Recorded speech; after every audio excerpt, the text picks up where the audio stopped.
where I got the hi-hat going as if it was in 74. So the hi-hat was going over the bar line, and in order to spell out the quarter notes.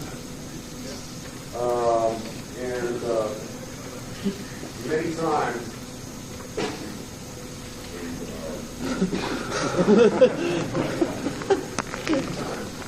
a lot of times when I play, sometimes if I play a drum solo, or if I'm working with a group of people and I end up playing a drum solo, where I'm playing in time, it doesn't matter, 4/4, whatever. And it's sort of like, I have a certain number of bars and I'm playing over 4, or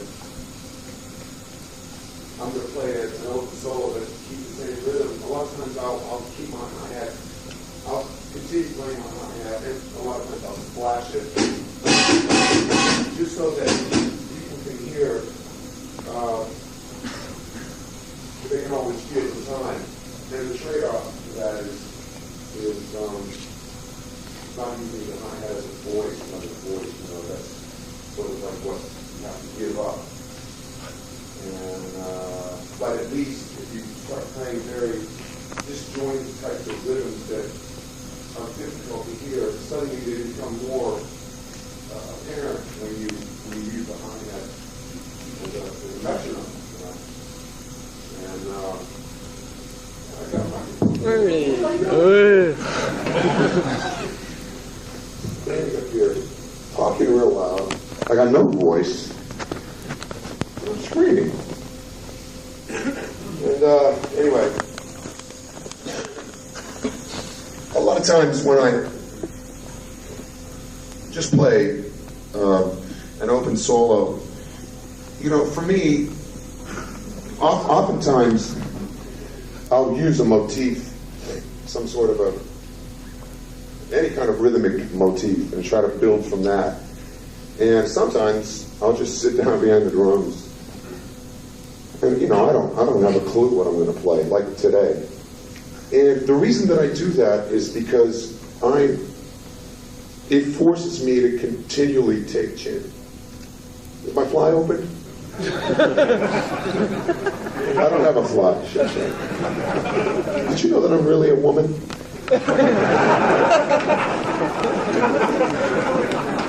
Show it. I'll show you later. Not now. In the office.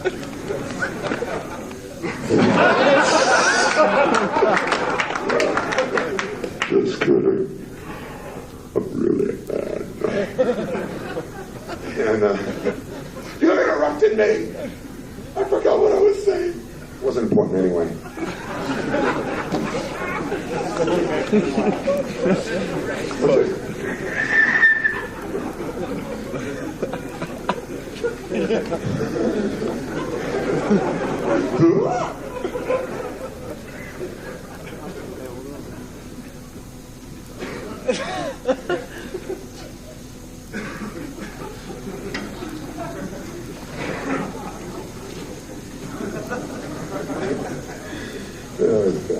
Studio ride. You can't use the cymbal live.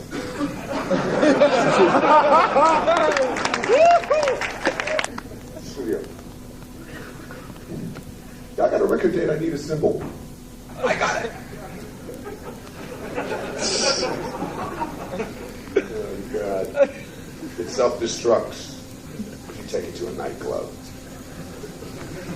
It's self-destruct.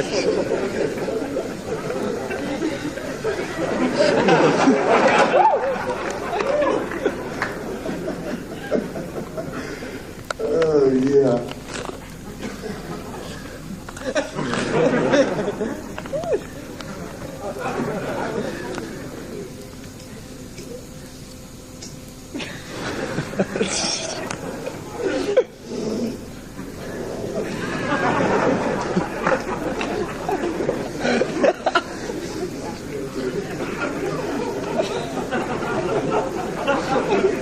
Wat zou het zijn?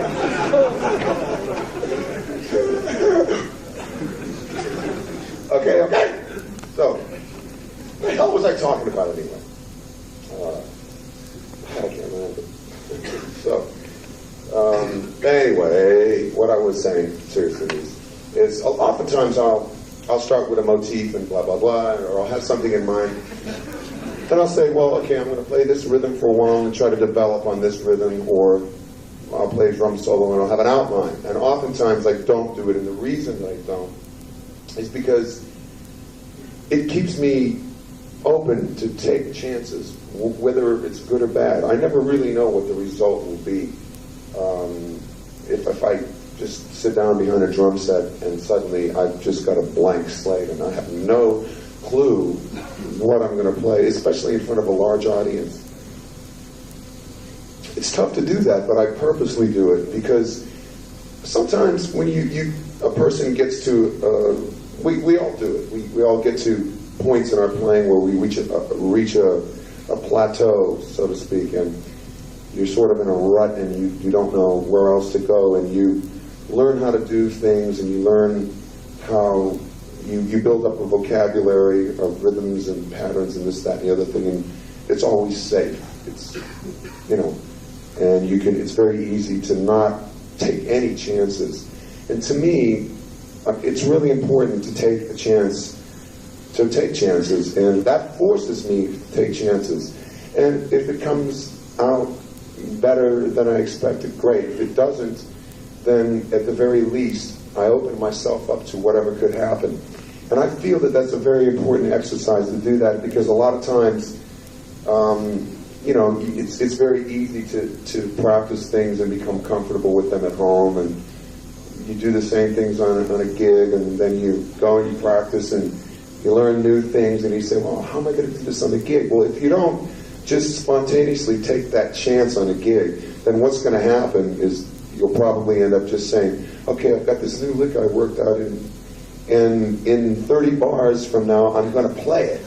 And yeah, well, you just wait till you hear this one, and everybody's going to go, oh. Meanwhile, you're thinking about it so hard that the time comes and you're like, oh, gee, that was underwhelming, because it's just, it's not spontaneous. And if that's not important to you, to be that spontaneous, if you think that, well, look, I'm going to have all my stuff worked out, and who's going to know the difference anyway, because I'm playing in a different town every night or whatever. It's not that important to me. I'd rather be consistent, always know what I'm going to play. Great. Okay, whatever. But that doesn't spawn creativity, necessarily. And sometimes you have to go to extremes in order to keep feeding the creative urge, the creative momentum, so to speak. So, basically, to make a long story short, that's why I do that. And, I happened upon this little 7/4, and I played, just sort of soloed around it, and then I ended up with sort of a second line, quasi-New Orleans meets Elvin Jones snare drum kind of thing. And I just sort of went where I felt like going. And, obviously I had the capacity where I could have maybe played it more Latin-y or rock and roll or more funk and broken up rhythms between the snare and these sort of things. But that's just not what I felt like doing at that moment. And I can demonstrate whatever it is that you want me to do that you didn't hear, try to anyway. And so to me that's like kind of a big difference between playing with a band and playing drum solos. For a lot of you that may have come to the club last night, you probably heard a lot of different types of things because we have different tunes that we play, and some are more funk oriented, and you'll hear sharper, more jagged kinds of grooves, and some are very loose 4/4 oriented, sort of Coltrane. And you hear the differences in those kind of concepts. But then when I sit down and play the drums, I'm not up here to try to show every possible concept that I can play. I think that it's more important to just let things flow and take it from there. And I also wanted to talk a little bit about the physiology of people and the instrument. For example, you sit down, you've got an instrument you're not used to, and suddenly you have to make the shift between playing funk and playing bebop and all these kinds of things, and you have one sound coming out of that instrument. So the change is up to you internally to make that change. And it's quite a challenge. It's a very difficult challenge, in fact. I mean, you wouldn't sit down behind a real dead set of drums and try to play like Elton Jones, because the sound doesn't lend itself to that kind of music. So it's very, you know, and for a drummer, it's particularly difficult because, you know, a guitar player can, you know, change settings and completely alter his sound, or just pick up another guitar. But I can't go to a gig and switch drum sets. I'm not going to switch cymbals every song, you know what I mean? Or snare drums or kick drums, and suddenly, you know, turn around and have an 18-inch bass drum, you know, and a real dark K, and then, you know, have the roadie come out and pull that out and put a big 22-inch, you know what I mean? And a Z ride just because I'm going to play some bash music or something. So it's difficult. So a drummer really has that sort of challenge to have to change his concept internally. And it manifests itself in different ways, where suddenly your touch becomes different, the movements you make around the drums become different, bless you. Your touch, the way you hold the sticks, you know, all that sort of thing. And it's a good challenge to keep you in focus with yourself, to do that. Making more deliberate strokes on funk things, and then making very wide, sort of loose strokes when you play 4/4, changing your whole physiology. It's important, you know. I mean, if I was going to sit down and practice and do that, I would say, okay, you know,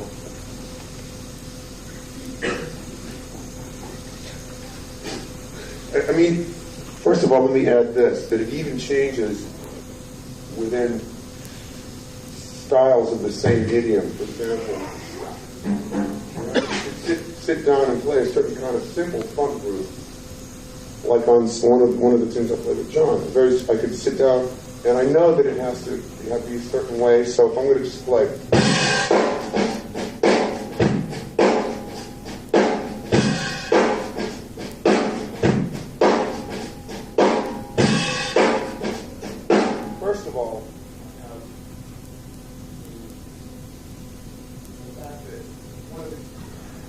One of the key figures is the hi-hat.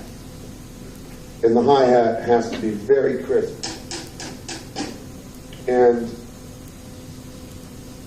the downbeat of each bar is critical.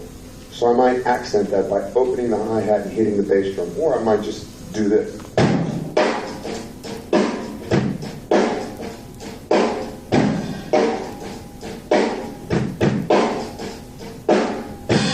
Leaving a space at the end of the bar.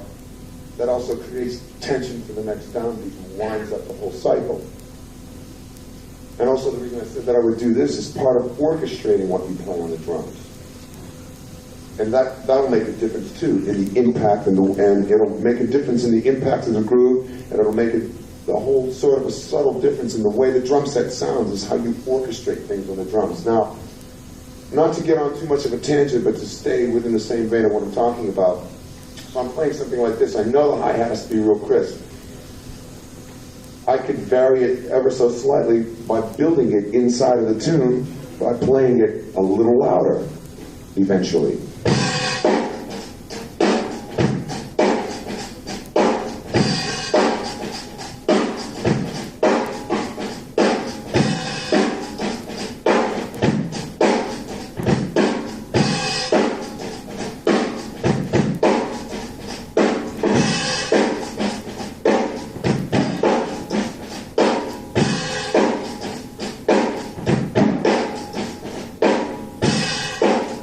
Etc. Now, or even if you have another kind of simple funk groove, which may not sound funky, or it's even the simplest thing.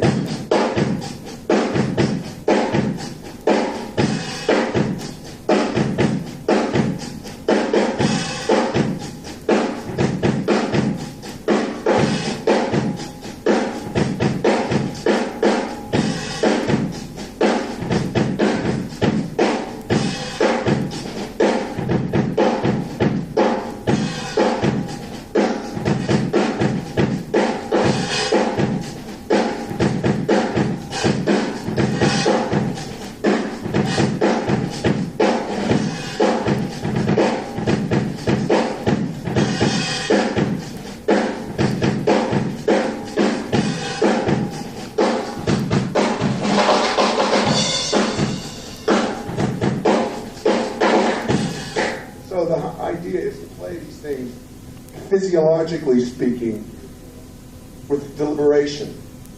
So you can see what the focus of what I'm playing is, the deliberation of it. That's just the physiology of it. That has nothing to do with the fact that I developed it a little bit by altering the bass drum and by playing ghost notes in the left hand and what they do. I'm just strictly talking now about the physiology and the mental concept of playing it a certain way and getting a certain touch out of the drums. Now part of that also, that's just with the right hand. Now if I was going to go back to the first groove, you'd notice